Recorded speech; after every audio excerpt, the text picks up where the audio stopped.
Hello friends, কেমন আছেন সবাই? আশা করি সবাই খুব ভালো আছেন। তখন গরুর গাড়ি করে এক জায়গা থেকে অন্য জায়গায় যাওয়া হতো বা পায়ে হেঁটে।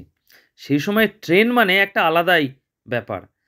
আর ম্যাগলয়েড কোম্পানি ১৯১৪ সালে যখন রেজিস্টার্ড হলো, তারপর ১৯১৬-১৭ সাল নাগাদ তারা প্রায় ৩৫ লক্ষ টাকা ব্যয় করে ন্যারো গেজ লাইন স্থাপন করলেন।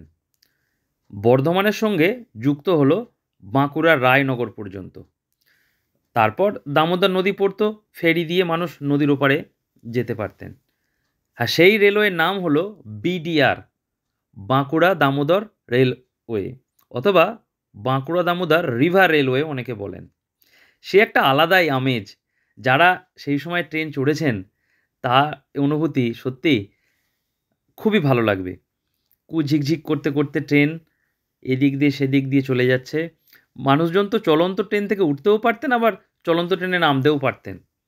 আর কখনো বা কেউ হাত দেখালে ট্রেন দাঁড়িয়ে যেত তাকে তোলার জন্য।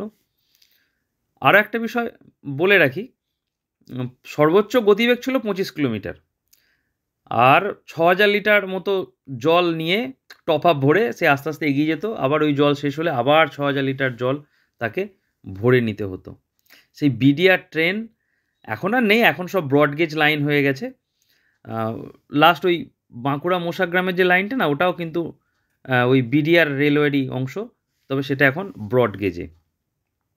আর একটা বিষয় এই প্রসঙ্গে বলতে ভালো লাগে, যে এই রেলওয়ে প্রায় ৫০ বছর সার্ভিস করেছে, তবে পরে মেনটেন্যান্স খরচা বেড়ে যায় এবং সেগুলো তখন ইস্টার্ন রেলওয়ের অন্তর্ভুক্ত হয়ে তাদের পরিষেবা বন্ধ করে দেয়। কিন্তু সেই ট্রেনের ইঞ্জিন এখনও আমরা ওই বাঁকুড়া রেল স্টেশনের সামনে এবং দুর্গাপুরের সামনেও কিন্তু আমরা দেখতে পাই। যে ন্যারো গেজ লাইনের কথা বলছিলাম, ২ ফুট ৬ ইঞ্চি চওড়া আর ৭৬২ মিলিমিটার। এখন কিন্তু এরকম হয় না, এখন প্রায় ৫ ফুটের মতো লাইন চওড়া হয়ে গেছে, ওগুলো এখন ব্রড গেজ হয়ে গেছে।